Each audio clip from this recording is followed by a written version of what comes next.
Hello, and welcome to episode 168 of Pop Culturally Deprived, where each week we watch a movie I've never seen before, which is most of them, and talk about the good, the bad, and the bullshit. This week we're going to be talking about Star Trek First Contact on your Some Kind of Star Trek podcast.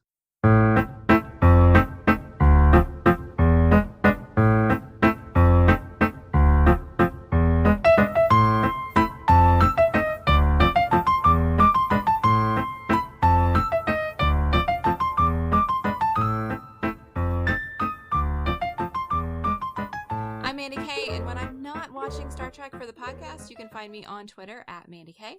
And I'm Matthew Vose. When not watching Star Trek for the podcast, I'm watching Star Trek just for me. And I'm at Matthew Vose on Twitter. Our guest this week is Sara from the fabulous and fascinating podcast Nature Finds a Way. Sara, welcome to the show.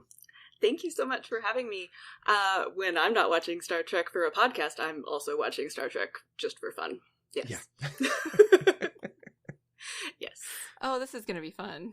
I've had so many people in lockdown like, I really want something entertaining but interesting that I can just binge and just enjoy in the background. Like, there is always Star Trek. Yes. Always. Mm-hmm. There are 700 episodes. There's a million movies. You can just watch Star Trek nonstop. Something for everybody. Absolutely. I'm so excited to have you here because I think you started Nature Finds a Way so you could talk about Star Trek. Basically, yes.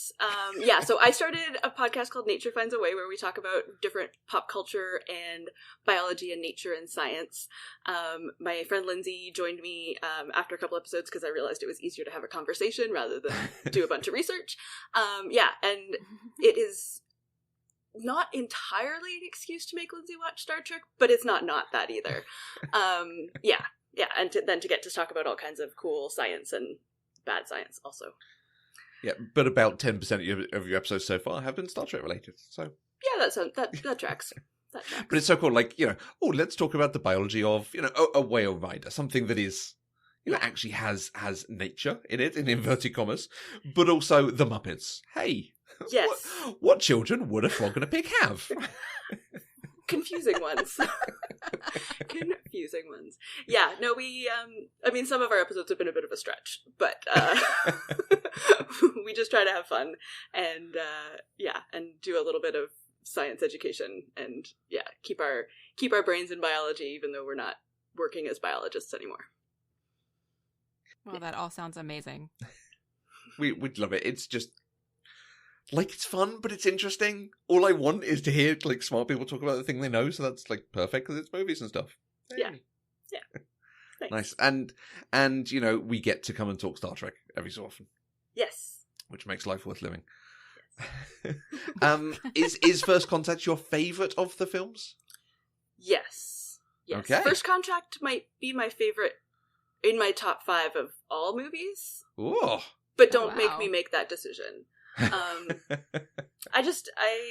have a strong affinity for it, and it came out at the right period in my life, and I don't know.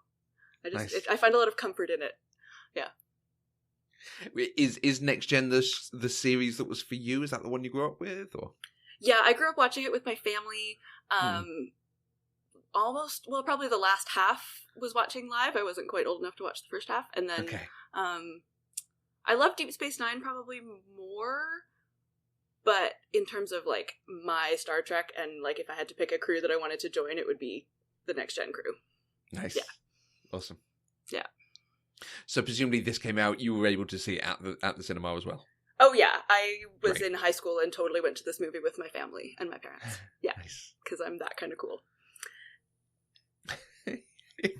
You're in with your people, don't worry. Yeah, no, it's great. Yeah, Generations is the first one I can remember seeing at the cinema, on release. But yeah, this was the one I can also remember the hype for.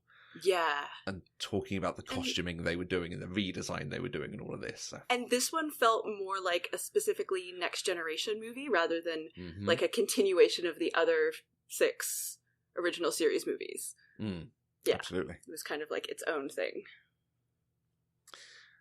So Mandi, we've talked Star Trek before. I think if you tell us a bit what this is about and whether you saw this. I know we're going to have a proper conversation on that. Okay, so the crew of the Enterprise E, led by Jean-Luc Picard, travel back in time to prevent the Borg from interfering with Earth's first contact with the Vulcans. And honestly, I think I did watch this one because Zefram Cochrane was super familiar. Like, I knew that James Carmel was him. The Borg Queen, like, I knew who she was, and her face is super familiar. Like, when I think about the Borg Queen, that's who I think of. So I didn't realize until I was reading your notes that she was introduced as a character in this movie. Mm-hmm. She's just a part of the Star Trek lore for me. Have you watched Voyager, though? I have watched Voyager. Okay. So that may be part of it. And I've recently watched all of Picard as well. Mm-hmm. So the Queen is just part of the Borg lore for me. Mm-hmm. But it's entirely possible I really did watch this back in... I would not have seen it in the theater for sure. Not in 1996. Okay. But I'm sure maybe we rented it on video or something. Did you watch Enterprise? No. Okay. Did you watch the first episode of Enterprise? No. Oh, okay. I've seen none of Enterprise. Oh. I thought you knew that. So each of the series has a crossover from the previous series to launch it. The first Voyager has Quark in it, the first DS9 has Picard in it, and so on. The first episode of Enterprise has Zefram Cochrane, giving the launch of the Enterprise into space with a, this is the ship that will seek out new life and new civilizations. Yeah. Okay. Bit. Yeah. It's very cute. Interesting. Yeah. And he pops up in one of the 4th season episodes, the Mirror Universe episode. He's does he? In a little bit because they sort of remix the big first contact scene. Cute. In that. Yeah. Nice. Yeah. Okay, so you maybe saw this, but it didn't make any sort of impact. I mean, not enough that... I've certainly never rewatched it. Okay.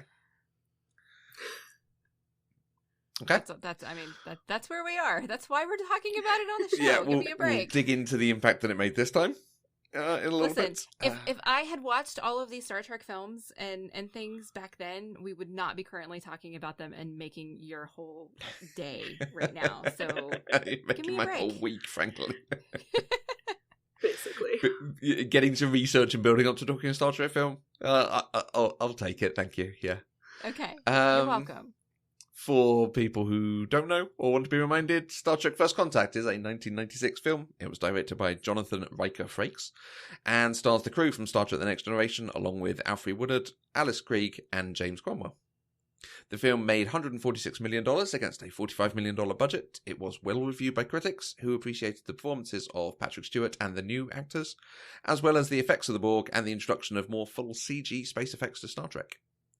Jonathan Frakes was chosen as a director after other directors were passed on or themselves passed on the project. The production team wanted someone who understood and knew Star Trek better. Frakes had directed episodes of The Next Generation, DS9, and Voyager by this point. And there's lots of other stuff about design of the ship and effects and so on. Mm-hmm. There's a new ship, by the way. Yeah. It was a new ship. That's it's why so shiny. I made sure to specify Enterprise E in the synopsis. Yeah. I did see in your notes, you were like, hey, the ship looks different. Oh yeah, they blew it up. Yeah. Yeah. Aesthetically, I really love the Enterprise E, especially in this movie. It, I don't know, obviously we never get to know it as well as the Enterprise D, but it's so pretty. Yeah. It really does feel like the 90s version of Star Trek compared to the 80s style that we had from The Next Generation. Yeah. It's cool. Sarah, how were you able to watch this? It shouldn't surprise anybody, but I own it on DVD. Yeah. Nice. Just this one? No, I actually own all of them because somebody was giving them away.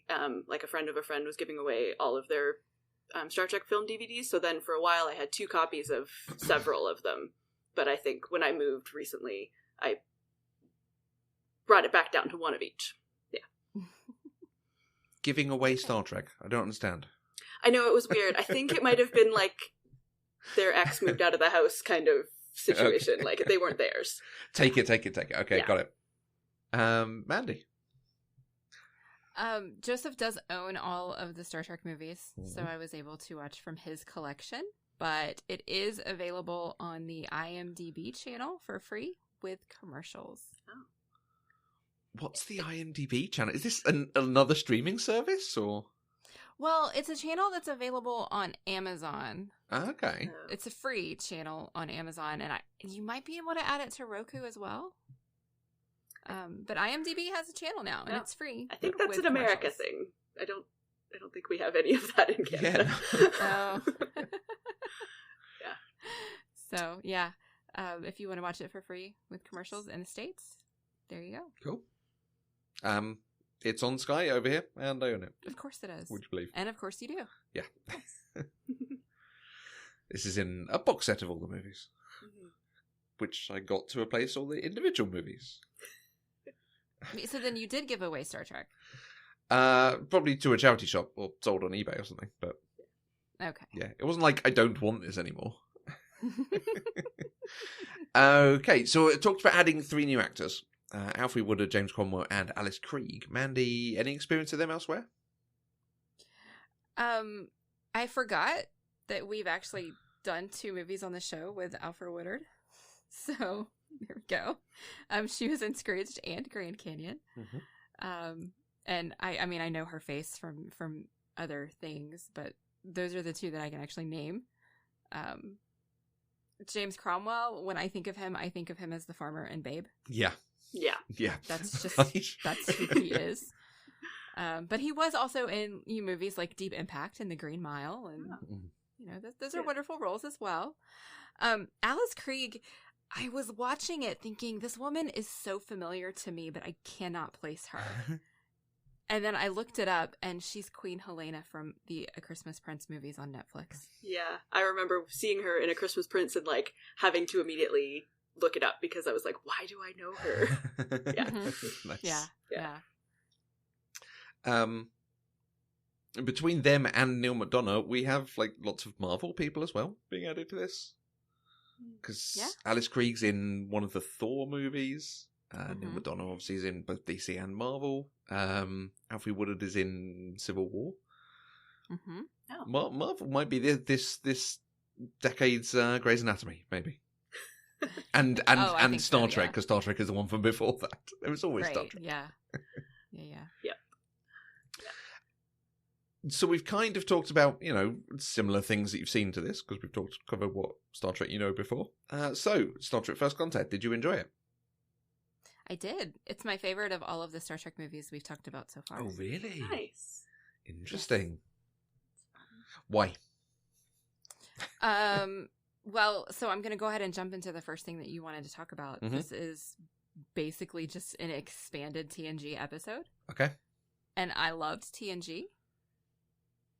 And so this just gave me a chance to sit there and be in that world and be with the characters that I love in a way that Generations didn't do, because Generations was very much Kirk and Picard. Yeah. And so this was the entire crew. Like, everybody had something to do. Right. Yeah. Except for maybe Worf. But he was on DS9 at this point, so he was just kind of shoehorned in. But yeah. Yeah, I think that's why, because it's like coming back to an old friend. That's what this felt like in a way that Generations didn't. Nice. But with like a way bigger budget. Yes. Yeah. Yes. Yeah. It's like the TNG that you always wanted, but they could never afford. Yeah, so the familiarity is something for it? Oh, absolutely. Oh, interesting. Okay. Yeah. Because I think that's my slight downside on the film, is it does feel like an expanded episode.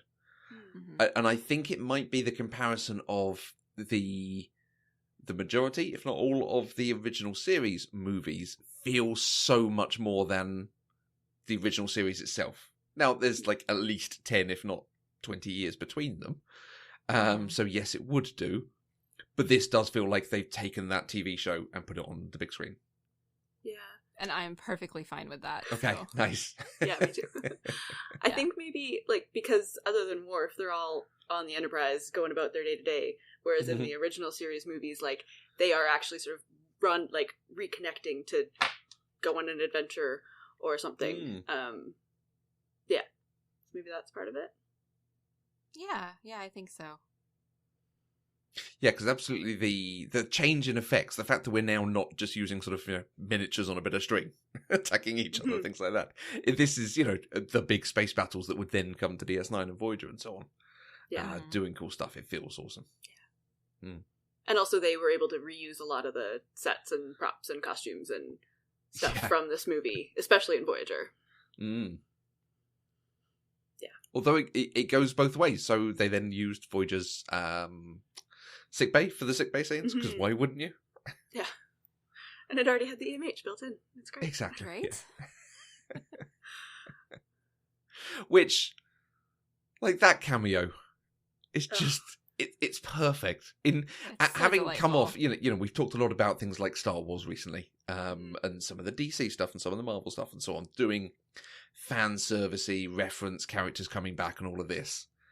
And it getting annoying because it's done so poorly. And in this, it's perfect. He fits into the scene. It's fun if you know what's going on if you are watching Voyager. And if you're not, it still works. They still give you everything you need. Yeah. And like, it feels like fan service, but not in a bad way. Right? Like it's like a little Easter eggy treat for fans who know what's going on. Computer, activate the EMH program. Please state the nature of the medical emergency. 20 Borg are about to break through that door. We need time to get out of here. Create a diversion. This isn't part of my program. I'm a doctor, not a doorstop. And because there's that and the Defiant, and I think that's pretty much the only real fan servicey stuff going on. So it's also not overloaded with it. Every scene has to have some, it's the Millennium Falcon. Oh, it's Lando There's Calrissian. also Ethan Phillips plays a little cameo, who's the actor who plays Neelix in Voyager. He pops in, but not as Neelix, so it's like even more Easter eggy. I'm sorry, gentlemen, but we're closing. And you do understand we have a strict dress code, so if you boys don't leave right now, I did catch that one. Yeah. He looks like Neelix. He does. But not.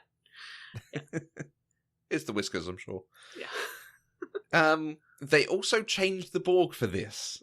And this had and still has a lot of contention, so I'm kind of interested in your take on it. This takes the Borg from being zombies, an unstoppable force, and, if they defeat one of you, you start fighting for them. And it turns them into there is a central point that if you could take that down, it takes down all of them. Yeah. Yeah. And I think it was a big decision that they made, and they really just did it, it seems like, for narrative reasons, like to have a character to have a conversation with. But I don't know, it like completely changes what the Borg are. Yeah. Yeah, very much. Mandi, what? Because you've watched Voyager, this is the Borg. So it's really interesting. What do you think about that idea of introducing? Do you think it is better as this idea? I think so. Okay. And partly I'm going to say that because I think in my mind I've retconned the Locutus storyline to involve a queen. Apparently it didn't, but in my head it did. So this is just the Borg that I know. Yeah. And I mean, it seems like from Picard's flashbacky dream nightmare sequences in this movie that when he was Locutus, he did, at least digitally or like in his brain, meet the Borg queen. Yeah, the implication that she wanted a mate, another, thing. It's all a bit weird. Yeah, you kind of shouldn't break it down. Like, there's another side of it. The theory that 7 of 9 was going to be a Borg queen. The fact that her full name is 7 of 9 tertiary adjunctive Unimatrix 01. She's third in line for the throne, is what that sort of implies. So that's why she was being in touch with Janeway as a training mission for a future queen. So that when one queen dies, another one can be initiated, something on those lines. So why would they need a secondary, like, Patrick Stewart-looking Borg king?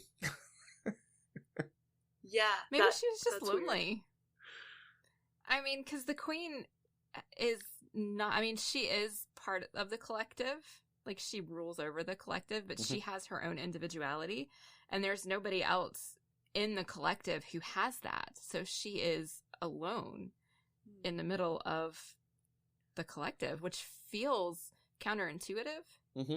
You know, she's surrounded by thousands and thousands of Borg on the cube, but none of them can offer her companionship or even like arguments or personality. So I can imagine that because she has those things, she wants that as well. Okay. But it has to be from somebody she deems worthy enough. Yeah, maybe. Like, rather than taking an existing Borg and sort of promoting them to be at more of an equal with her, she'd rather go out and find somebody new. Yeah. The captain That's of how I read humanity's it. flagship. Yeah. Yes. Okay. Yeah. Yeah, I like that. And I think that's an interesting, different take, because I'd always had it in my head that it's a bit like the Founders in DS9. The whole, the ocean becomes the drop and the drop becomes the ocean. There's no difference between a Founder and all the Founders. But yeah, if there is actually a difference between the Queen is not just a, avatar. Like a physical representation of the whole, like, and a momentary one. And they kind of wishy-wash a little bit on that, I think. Not in this movie. In this movie, it's very clear that she's like an individual, but I think Voyager kind of complicates that situation a little bit. Yeah. Yeah. They kind of kill her 3 times. At least. Yeah. She's basically the Daleks. Yeah. Or Davros. Yeah. I mean, I was thinking in this movie that the Borg and the Daleks have a lot in common, so, you know. I don't know. I've never watched Doctor Who, so I can't comment on that. I mean, that's one of the other big sci-fi discussions around this. Is and I think it's the Cybermen in Doctor Who do the kind of Borg thing of turning you into them, but it's the zombie like fighting. And I think giving them a queen, because they always described it as the hive and so on. So having a queen sort of makes sense in those terms. Yeah. But it really is just for the story. Yeah. So in terms of the story, do you think it's good? Do you think taking Data and giving him skin in certain places is the right way to go? I mean, if your goal is to be really creepy, then yes. I mean, I found it to be extraordinarily cruel. Yes. But yeah, I think for what she was trying to do, it makes sense. I didn't question it while watching the movie. It seemed to fit, and I understood her motivations. Yeah, she's trying to give Data exactly what he wants to get him on her side. Right. And I imagine from her perspective, it's better to have a machine that is sort of human than to have a human that you've had to turn into a machine. Like, for what she's trying to do, because she can program or reprogram him, even though he still has some of that individuality that she's looking for. Yeah. And it's more like maybe of a compliment to her. Like, she's, I don't know about human, but she's a life form that has had machine added, whereas Data is going to then be like the inverse of that. Yeah, meet in the middle somewhere. That's nice. Yeah. Yeah, she is very human. There's no, bumpy forehead, spiky ear things. Yeah. I mean, her head was huge, but... With all the cabley stuff on the back. Yeah, and just, I don't know if it's just because of the way they had to do, like, the bald cap and stuff, but if you looked at her head on, she was almost, like, cone-headish. Nice. Yeah, I never really... Weird. That never bugged me. I don't know, or, like, never was noticeable to me. I don't know. It's just what she looks like. In terms of design, it's very good. Yeah. I mean, they said that they hired her because they'd seen her work on other things where she sort of combined this like malevolent sexiness. And it is. It's like, she's showing skin, but it's also really like insect-like and yeah, it feels wrong. When you realize that the only part of her that's actually skin is like her, or like actually biological, is like her head and her spinal cord and her sort of shoulder area. Yeah. She's... I found her performance to be reminiscent, or I guess since this came first, Cate Blanchett in Lord of the Rings. Yeah. They're very similar to me. Yeah, no, it's that like horror sexiness kind of. Yes, yeah. Yeah, really alien. Slightly like, I don't know what's going on here, and I got to second guess. And I love that she takes her time with it all. She always believes she's in control. She knows what's going on, so doesn't need to rush it at any stage. It's good. Yeah. Yeah, it's really good. Oh man, so good. So the other bit of this, it's called Star Trek First Contact, which is quite a good name for it. There were a lot of names because they were going to set this in the Renaissance at one point because they thought that would be fun. Yeah. Patrick Stewart apparently refused to put on tights. Which I don't believe, frankly. No. No. Yeah, from hearing them talk about this, I think by the time it came to, like, even came to Jonathan Frakes as the director, it was pretty much exactly what ended up getting shot. And First Contact is the Vulcans. And they try to sort of keep it hidden as long as they can. Like, you know, the ship comes down and then he comes down and then finally throws with the ears. It's like, oh, it's the Vulcans. Because of course it's the Vulcans.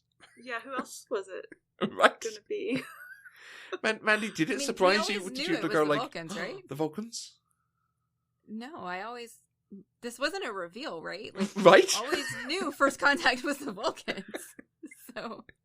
My only thought was maybe in trying to market this movie to non-Star Trek fans. So you'd have like either the excitement of seeing the Vulcans or the reveal that it's Vulcans. I don't know. Maybe. But didn't they even say in the movie that it was the Vulcans? No, like... and that's the thing. They keep saying aliens, an alien spaceship. Oh, the aliens will be in the system at 11:15. Okay. It's so like they are trying to keep it secret, and it's just. But of course, it's the Vulcans. Right. Yeah, I think I just heard them say Vulcan. Yeah, I just assumed time. Alien equals Vulcan. Because at 11 o'clock, an alien ship will begin passing through this solar system. Alien, you mean extraterrestrials? More bad guys? Good guys. They're on a survey mission. They have no interest in Earth. Too primitive.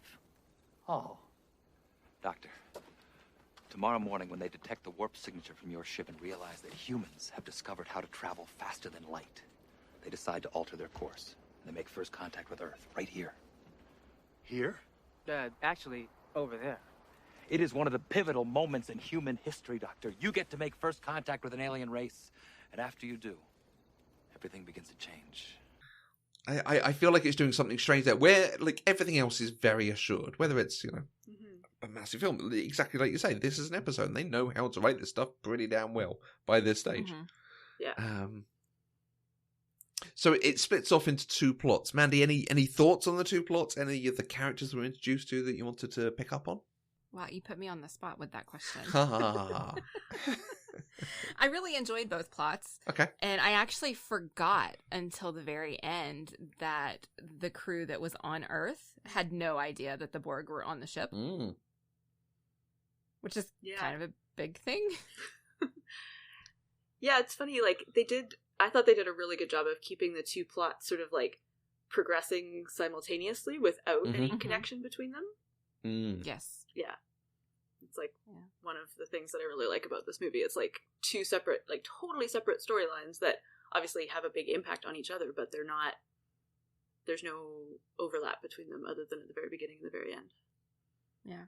It's nice how they were able to take people from both plots and put them with each other. So like we had Lily go from Earth to the Enterprise and be part of that plot. And then we have part of the crew on the Earth with Zefram Cochrane being part of that plot. And so that was nice. It wasn't like all of the new characters were just in the B plot, right? Yeah. I thought they did that really nicely. Okay, so I will throw people at you and you can comment on them. Okay. So Geordie. Was this the introduction of his new eyes? Mm-hmm. Yeah. Because in Generations, he had the visor still, right? Mm. Yeah, and it was Okay. like a fairly major plot point that the Klingons hacked his visor in that movie. Right. So Maybe that's why he got eyes. maybe Who knows? security hole. But yes, he does have now pretty cybernetic eyes. Yeah. And he's awesome. Yeah. He's He's awesome. better here than I think he ever was in The Next Generation. Yeah. Yes. Yeah. Yeah, I think I wrote something about like he's learned how to be a really great manager. Like he assembles a crew and they go down to try to fix the broken Phoenix and all that stuff. But then he also like totally geeks out over getting to talk to Zephram Cochrane and all that stuff. Yeah. You're like, oh yeah, you're still Geordie, all deep down. Yeah, it's brilliant. Yeah. Yeah. He studied the design of the engine, so he's just rebuilding it from memory. Yeah. You know he had a model. Oh, absolutely. So we have the Troys. We have Riker and we have Deanna. The Troy. The Troys. If my last name was Riker and I could change it to Troy, I'd probably change it to Troy. Troy is an awesome last name. I like his being in command thing. I like him cajoling Zephram into doing this stuff. I like that he just shoots him. At one point, he's like, oh, I'm over this now. This is not fun anymore. We don't have time for this. Yeah. It's not what Picard would do, but he gets the situation sorted. It's good. Yeah. Yeah, totally. I did feel like the relationship between Riker and Picard was a little different here than what we've seen in the past. Because I remember it. Which one was it? Generations, where we found out that Picard's family died? That's Generations. Yeah, that is Generations. So in that one, I remember commenting on they didn't really have a friendship relationship. It was still very much captain and first officer because Riker wasn't allowed to pry and talk to him about his family. They felt like in this movie they had more of a like rapport than they had previously, which I like. And I can't remember what it was like. I mean, it was 7 seasons of a TV show, so I would expect they would have had it in there at some point, right? Yeah, there were bits and pieces of it, I would say, like sort of ebbed and flowed depending on the situation. But I don't know. In this one, they were both like leading their own part of the crew, kind of like they felt more like equals. Yeah. I may also be a little bit biased, having recently come off of watching Picard. Okay. And seeing their relationship there, which is very much more friendly, like old buddies than captain and subordinate. So I think that actually does move us a bit into Picard, because they try to make him an action hero, and that's not my Picard, frankly. And him ending up in the sort of John McClane vest, fighting and swinging across the thing at the end is like, stop trying to make action Picard happen. It felt like they got there. Like, yeah, it was a gradual progression, I thought, in this movie. Like he starts it out very buttoned up, or whatever fastenings they used in space, and then space he's like slowly, yeah. Yeah, no, I loved that by the end of this movie, he was just in his shirt sleeves and they were rolled up, and like he was so far from being his like formal self, right? I think I noted that in my thoughts doc, that it was great just seeing him kind of relaxed, because we never see him relax. Yeah. He got sometimes relaxed, but he didn't like to be relaxed around the crew. No. Yeah. That's why he never played poker with them until the series finale. Exactly. Yeah. Yeah, we get to the end and they're trying to make him all, I'm going to go and save a member of my crew. And I like that he still generally does it in a Picard way, goes and tries to sacrifice himself. Yeah. But it is Data who solves the thing. Yeah. And wins the day. This is one of those discussions of, like, you know, it's always about data. Did you see the reversal coming? Did you ever think he'd gone to the Borg side as to I was confused because I knew, I mean, especially having just come off of Picard, I knew where Data ends up. Right. So I knew that the end of the movie couldn't be that Data had actually switched sides, but I didn't know if it was something that they were going to have to reverse in his programming, okay, or if he was faking. And turns out he's faking, which is much better. Yeah, it's hard to know now because I've seen it so many times, but I'm trying to remember if I was, like, tricked by Data's performance. And I don't know. The Borg Queen was, then that's all that matters. Yeah. Because it is a great moment. It is the bit that sells the film. She is so convinced. And then he gets his one-liner at her. Resistance is futile. Yeah. And I then, like the development of Data as a character because, you know, the Data before he had the emotion chip and the Data before 7 seasons of TNG wouldn't have been able to pull that off. No, that's fair. Yeah. So I like that they gave him something that would have been difficult for a normal android to do, and he did it so well. Yeah. He does then smash a giant jar of green stuff that kills people instantly that appears to be kept in the middle of engineering, next to the warp core. I do question the placement of the giant jar of green stuff. I think that was an addition that the Borg made as part of their Okay. Their no, upgrades. I don't think it is. Because part of their original plan, I don't remember what they called it, but whenever they realized the Borg were on the ship, their plan was to get to engineering and smash the thing next to the warp core because when it was released, it would destroy all organic material. Oh. Like, that was their original plan before they even saw what the Borg had done. So it's part of the ship somehow?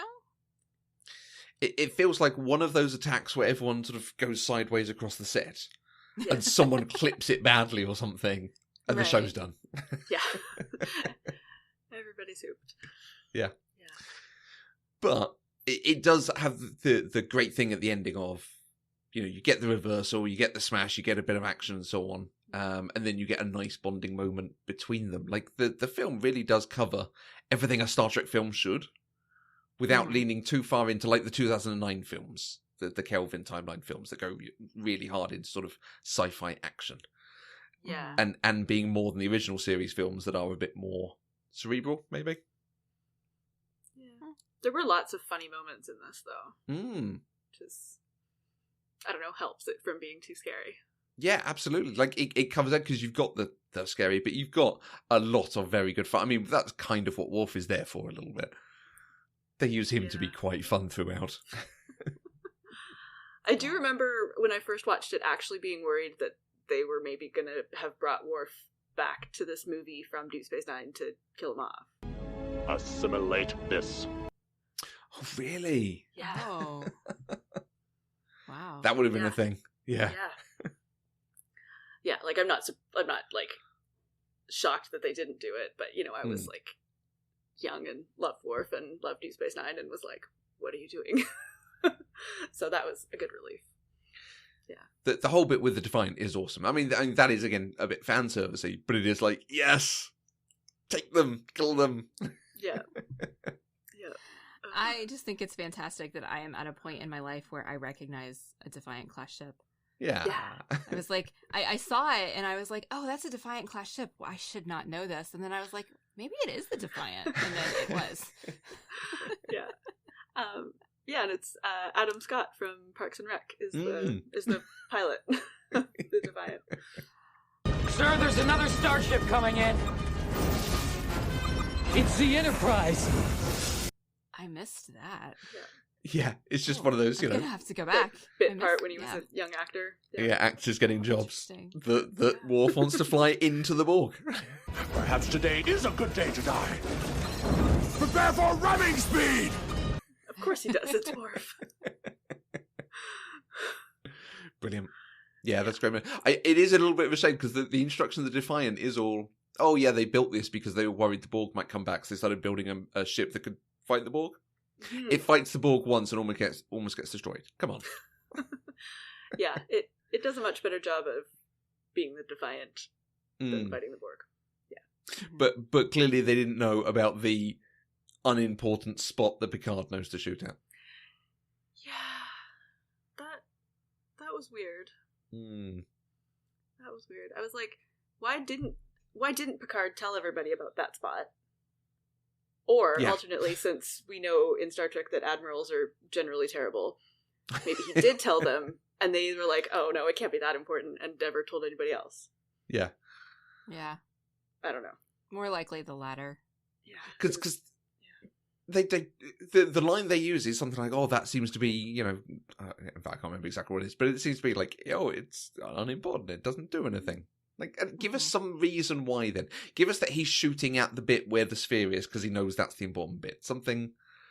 Yeah. Why is it important? Yeah, so strange. And like Voyager does that really well, the evolution of the Borg on Voyager of like they learn about them, so they start targeting specific bits when they meet the ships. You know, okay, they're figuring it out as they go. This lot have fought the Borg once. Come on. Yeah. Although Picard does have a history of that because he like in Best of Both Worlds, he like fires the sleep command when they can't get any other commands to fire. And makes them all fall asleep. So unimportant spots is clearly his thing. Who else have we not covered? We haven't touched on Beverly because she doesn't really get to do anything. Hair. She's got new hair, yeah. New hair and she's important enough now to have to give her authorization for the auto-destruct. Yeah. She has a really good jacket when she's down on Earth. Oh, does she? She does. Yes. Yeah. Yeah, she's one of the main crew that like doesn't really get anything. Yeah. Well, and then we come to Deanna, who gets a scene of comedy, and I'm not sure what she does after that. It's such a shame. She's the flight controller. She's like, yes, she is. And then he turns on the music, so she can't say anything. It's just, it's reminding me of when we watched the original series ones, that it's kind of everyone gets one or two lines and a moment of doing something, but not actually a plot or something. Yeah. Well, there's so many though. Yeah. Her moment so is many people. Really good though. Is it? I love it. Is it? I mean, okay, it is in my favorite moments, but also Marina Sirtis has clearly never actually been drunk before. I think we have to tell him the truth. If we tell the truth, the timeline... Timeline! This is no time to argue about time. We don't have the time.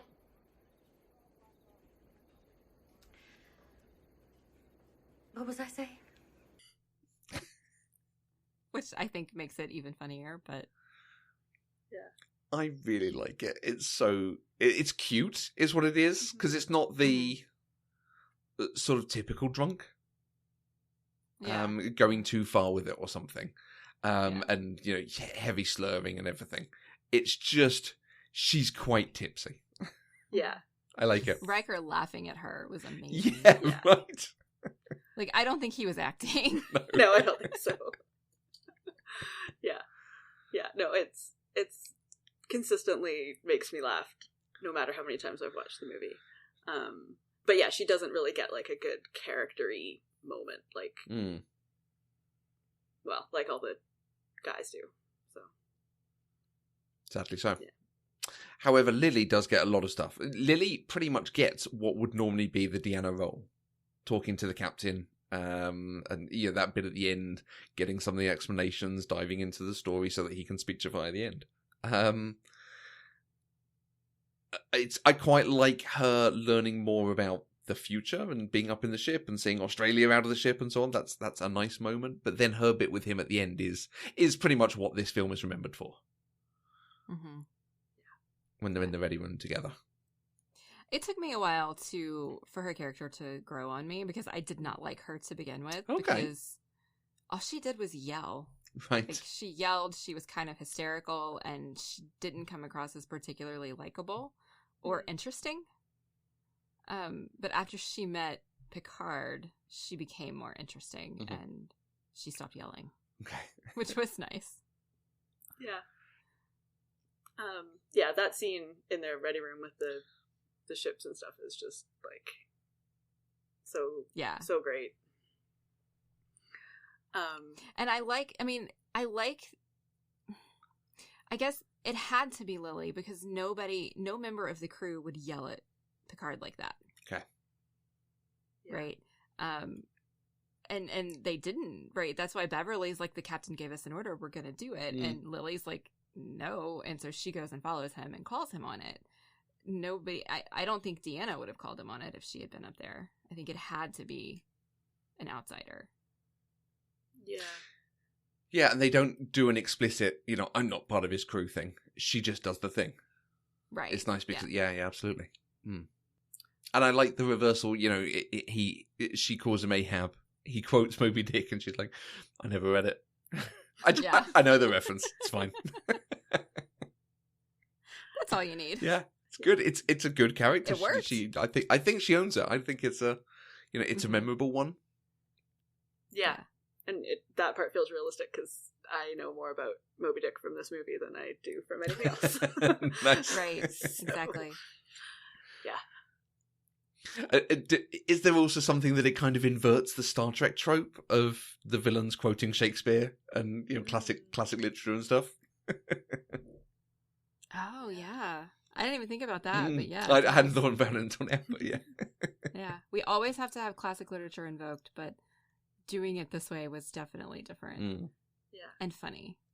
So I want to go back to the Borg for a minute. Okay, I have a question. So they made great show in this movie of once they assimilate somebody, they give them implants, right? They showed them connecting the thing in the eye, giving the guy a new arm. But when they assimilated Hawk outside of the ship with no equipment, all they did was inject him with the Borg nanite things. Don't let them touch you! He suddenly had these massive implants inside his helmet. Yeah. Yeah. Right? Do the nanites create the implants? Does it just, like, is it hand-wavy, whatever they want? Like, based on I don't understand how Voyager nanites can do whatever they need to do. Yeah. Right. Okay. Yeah. All right. So sometimes they have to give them hardware and sometimes they don't. Yeah. Okay. Yeah, I'm not sure. For plot reasons. Got it. Maybe it had to build face stuff for him because the tubules had punctured the suit, so it had to give him breathing thingies? Maybe. Because Maybe. the breathing? Breathing's important. Can your voice get any higher? Yeah, it is the horror stuff, because it's also, Neil Madonna gets assimilated, goes up, grabs Worf, turns the suit, and then turns his head so we can see the implants. Right. It's so like, I know I'm a monster. Dun, dun, dun, Yeah. dun. And it's like, was that scene shot because it was needed for the movie or it was needed for the trailer? Yeah, exactly. Yeah. That's Which I don't remember if it's in the trailer, but But it feels it, doesn't it? Absolutely. yeah. I do like the outside of the ship bit. It's kind of cool. It's a bit different for Star Trek to do something on those lines. Yeah, we've never really gotten that, as far as I know, until now. The one thing that was weird was, like, the gravity generators are very specific. Like, there's a hard boundary of the outside of the ship. The gravity generators just magically stop working. Sure. Okay. Yeah. Inside the ship, the gravity. Outside, we can't generate it, so you can walk on it. Like, surely it would have been useful to have it, did it? Yeah. I don't know. But the shots are cool. Yeah. Yeah, it was cool. And, the effects do make this film.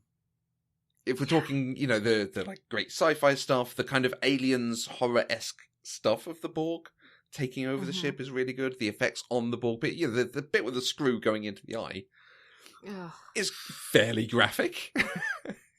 Yes. did not like. Yeah, no, like the really higher, like substantially higher quality Borg makeup, prosthetics, and costumes.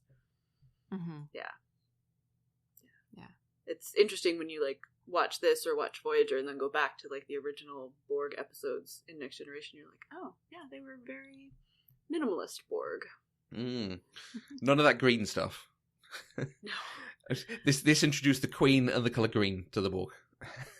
Yeah.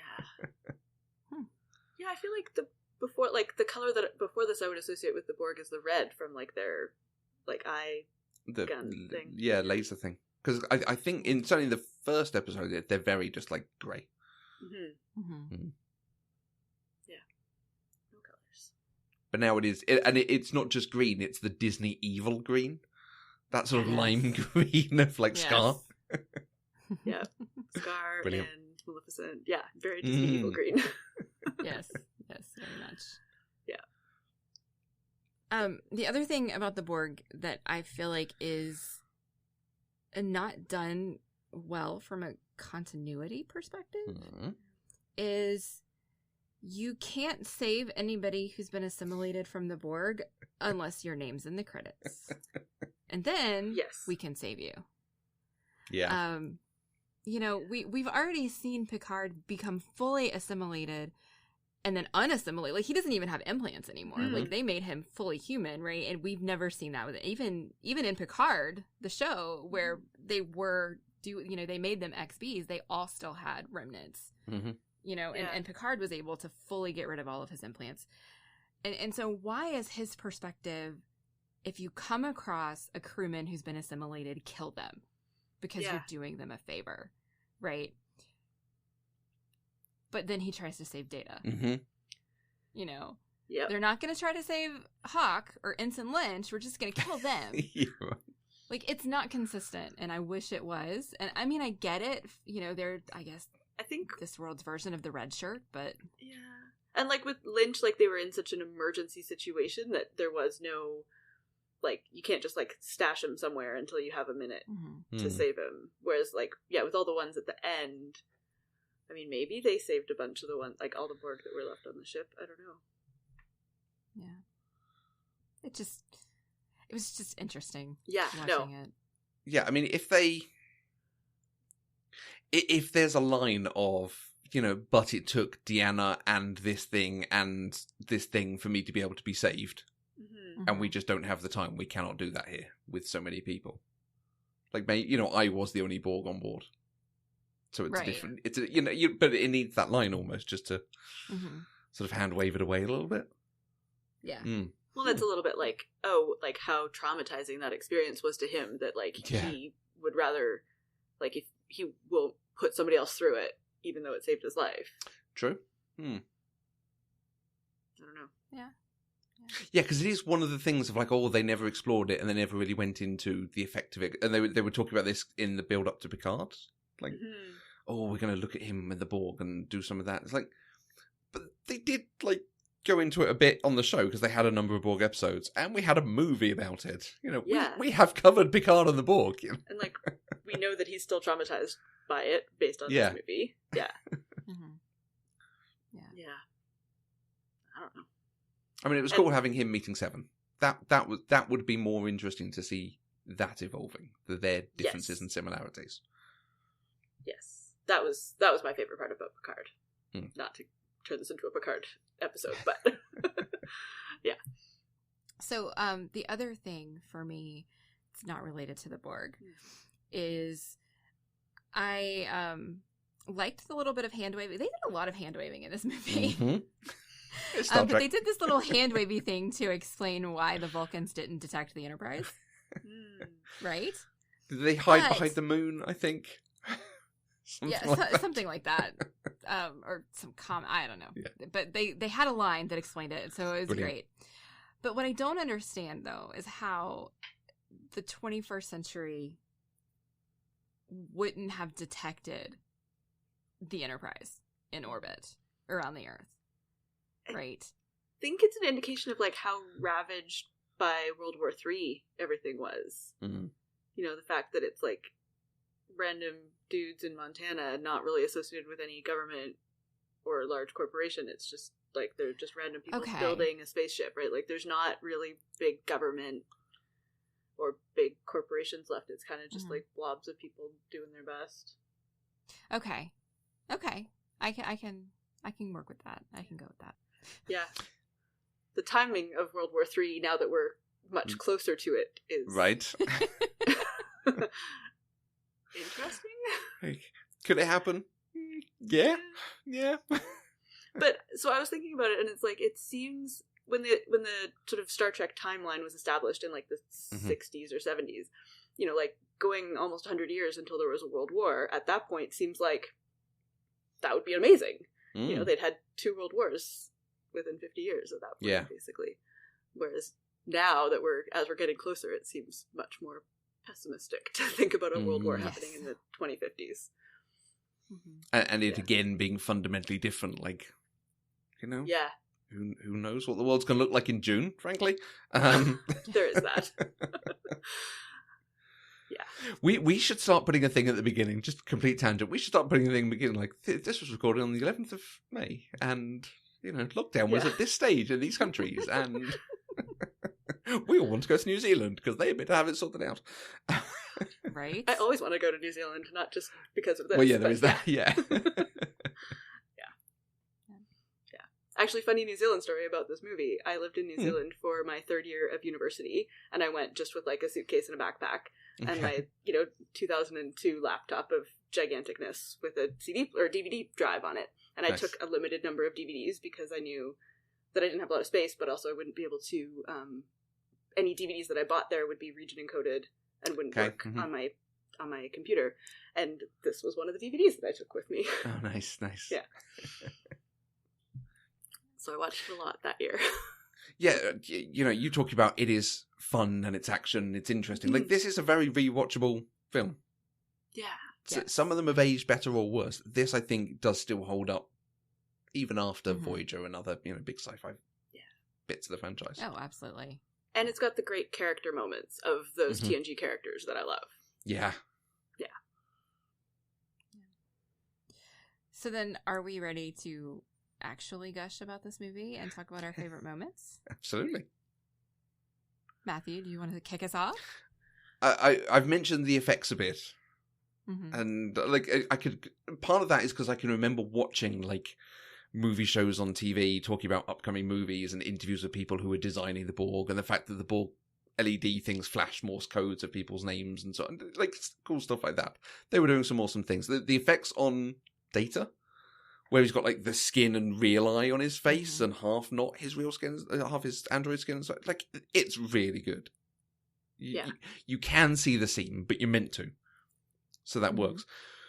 But the introduction of the Borg Queen, and this was the thing, I had seen that shot already several times because they went on about it so long. Like, it's cool to watch it now. And they duplicate it a little bit in Voyager, but not as well. Because I don't think anything like this had particularly been done on film. She comes down as a disembodied torso, goes into the suit, and she's talking, and then she walks forward in the scene. Like, there's no cuts, there's no seams. It is just okay. You see that done now with pure CG, and it's done very well. But in 1996, that was quite a step forward. Yeah. And the sort of wriggling of the electronic spinal column. Again, like, it's got this weird sort of insecty, snake-like thing going on. But also she's in, like, tight-fitted leather outfit, They're doing a lot of different things with her. It's great. Yeah, and they hold up surprisingly well. Yeah. Yeah, because you look at stuff that comes after it, and it's not necessarily as good. It's so impressive. Yeah. I think some of the effects that didn't hold up as well were when they were walking on the ship. Yeah. When Picard, like, floated across. Yeah. Like, that wasn't super great, but... And it's little things there, like the steam looks like it's under... The bit where he shot the ship looks like it's under gravity. So when you suddenly see it upside down, you're like, it's falling the wrong way. Yeah. It's almost the uncanny valley effect. But the introduction of the Queen, I think, is just still one of the great moments in CG. It's, like the T-1000 in Terminator 2. It's one of those moments of like, okay, they're doing cool stuff here. This is what the future looks like. Yeah. And the new ship looks good. Oh, the new ship does look good. That's a cinematic change. It really does, because it's all CG. It's not a miniature anymore. So they can do like kind of cool stuff with like flashing lights on it and make it a little bit more sleek because it doesn't have to hang off a string anymore. Brilliant. Yeah. I liked how a lot of the camera shots were designed to show off the new ship. Mm-hmm. And you know, just the way they angled things when they were like walking down the hallway, so you could see the flashy lights and things. I enjoyed that because they do always like to show off the new ships after they've destroyed one and rebuilt the new one. Yeah, it's almost a shame we don't get a lot of time before it starts getting taken over to sort of, okay, what is the layout of the bridge now? What does engineering now look like? Things like that. Mm-hmm. I think we will, but it's nice. Yeah, I didn't realize it was a new ship until we got a good shot of the bridge. Brilliant. And I was like, wait, that's not my bridge. And then I was like, oh yeah, they blew it up. No, they crash landed it. Yeah. That's what it was. Yeah, Deanna's at the helm. Oh. She crash landed it really well. She did. She very absolutely well. did. It was a very skilled landing. There was a cool note about the design of the new ship that like the only thing they had about what the ship looks like was the introduction to it is the ship comes out of a nebula sleekly. And that was what they had to go on for how they design it. They achieved that. It's kind of cool, yeah. It is very sleek compared to the like big Absolutely. saucer. Yeah. Yeah. So Mandy, what about you? Favorite stuff? Things that you liked? Because you liked the film in general. So I did. Absolutely. We've talked about some of them, you know, the ready room scene with Lily and Picard, Troy drunk. Those were great. I really liked at the beginning though when Picard finally decides that he has to go after the Borg regardless of what the orders are. And Data speaks up and he's like, I think I speak for everybody, to hell with our orders. Like, I love that they gave that line to Data. Why? Why Data? Why does that make you? Because it's an emotionally charged line. Okay. It's a very passionate line. It's a line that somebody says whenever they're, you know, he's supporting Picard, he's supporting the Federation. It's very much, yeah, let's go get him, right? And that's not necessarily a Data thing. I mean, we saw some of that in Generations when he got the emotion chip, you know, and we got to see like his yes thing. And it was very much in that same vein. Yeah. Nice. If anybody else had said it, it would have just been another line. Okay. Nice. Yeah. Right, Sarah, one of your favourites. Have you got that list of your top 5 yet for us? Have you been working on that in the background? Oh, top 5 all movies? No, that takes more than this amount of time. When you come back, you'll have to bring a top 10. And okay. The score in this movie is beautiful. I love it. It like flits in and out, like the opening credits, the closing credits, and then like when it pops in and out. But then you also get the bits of the like classic score, like from the show, for the like opening credits theme from the show is great. It's like super artsy and weird, but I really like it at the very close to the very beginning. When there's like the mirror reflection and then Riker walks into the mirror reflection when he's listening to the Berlioz opera. It's just like one of those like super artsy shots, but it works, and it's kind of like, oh yeah, look, we've got real glass windows now. Yeah. Emotions are happening. Yes. Yeah. Yeah, and overall I like the costumes. I like the mix of like Earth clothes and space clothes. And then yeah, we talked about like Picard's sort of sleeveless action hero look by the end. Awesome. Like, yeah, it felt pretty earned by the end of it. So, yeah, that was fun.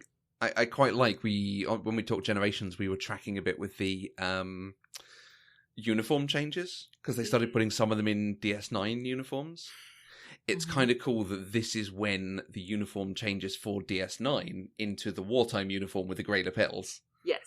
Because of the uniform they introduce here. Yeah. Yeah, this is my favorite Star Trek uniform, I think. Nice. Yeah. Yeah.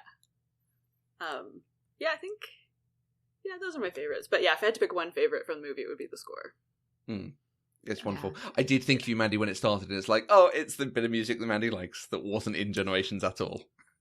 Right. So I think it's interesting because one of my favorite things about Star Trek for me is that theme, right? That little bit, that intro says Star Trek to me. It has always meant Star Trek to me. And I was shocked whenever we went back to like the original movie and it wasn't there. Mm-hmm. Right? Like it's been a progression of them like slowly adding it into the movies. And I don't think I ever realized until we went through this process that it was really something that TNG took ownership of. Yeah. Of that. Because it was made specific for thing. the first film and then kind of dropped. Right. Mm. Yeah. And TNG kind of brought it back. And I think that's why I always thought that's the Star Trek theme, Mhm. right? Because every other show has had it in some sort of way, like minor, but that's Star Trek to me. Okay. And so to have it be so prominent in this movie was wonderful. Nice. And it is nice how you get the hint of it at the beginning. Mhm. And then at the end credits, it comes in Mhm. full gusto. Mhm. Brilliant. Yes. Yeah. Oh, so great. Yeah, it's a great film. It is. It stands up and it's fun. Well, is there anything else that we need to discuss about Star Trek First Contact? I think that's everything that I had. Okay. Yeah. Mandy, can you remind me about Insurrection and Nemesis? Have you seen them? I don't know anything about I'm sure I did. I'm sure it's just like Okay. this one that I have. I know I've seen Nemesis because I remember bald Tom Hardy, Brilliant. but I don't know what it's actually about. Not just bald Tom and I Hardy. couldn't- Tom Hardy with prosthetics. Brilliant. Yeah, I couldn't tell you what any of them are about. Okay. So we're definitely going to continue watching. Oh, God. I'm sorry. Oh, Star Trek. Oh, God. Oh, Yes. yeah. Yep. Well, that'll give me a good excuse to rewatch those ones instead of just continuously rewatching this one when I feel like a Star Trek movie. Yeah. It is quite nice doing this very slow work through them. Like, each time it then makes me anticipate the next one. Like, okay, in a few months, I'll get to watch the next one. Awesome. Yeah. I think I need to set a goal for myself, though. Before we do the next one, I need to actually finish Deep Space Nine. Yeah, you do. Because I'm in the last season. Like, I'm at maybe episode 8 or 9 of the last season. So I really need to step it up and finally finish. In fact, I think Insurrection is set basically during the last episode of DS9. Or, like, very just after it, something along those lines. Or like, yeah, because the last episode's like an 8-parter, basically. Or something Yeah, well, ridiculous. yeah. It's like... Yeah, there is that as well. So I'm almost to the last episode that I'm hearing. Yeah. Okay.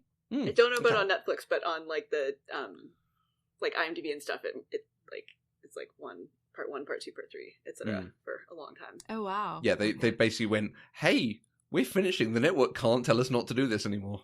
Yeah. We're going to make a 10-part serial. Interesting. Okay. Yeah. I'm getting close. So I will make it a goal to do that before we watch the next one. Cool. Okay. All right. Promise?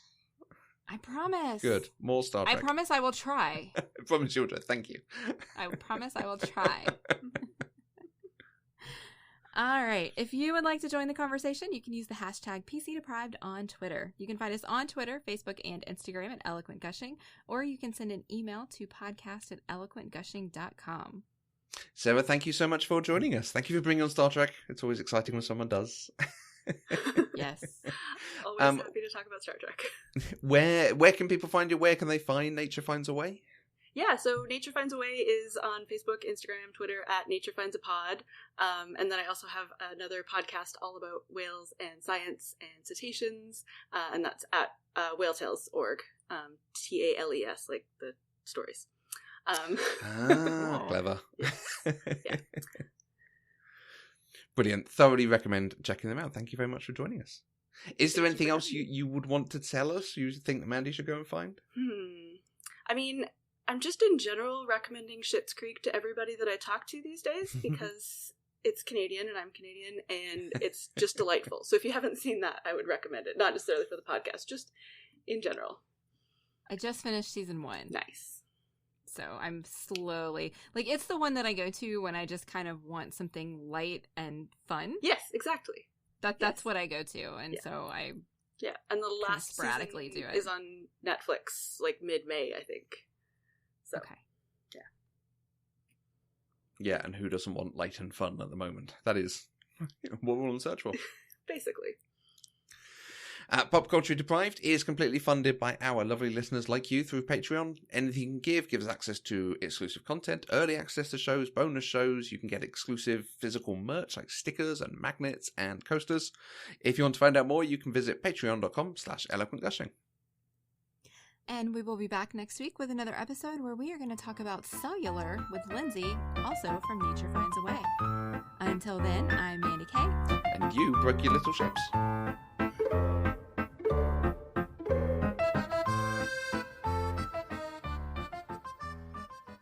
Pop Culturally Deprived is an Eloquent Gushing production. For more information, go to eloquentgushing.com or find us on Twitter @eloquentgushing.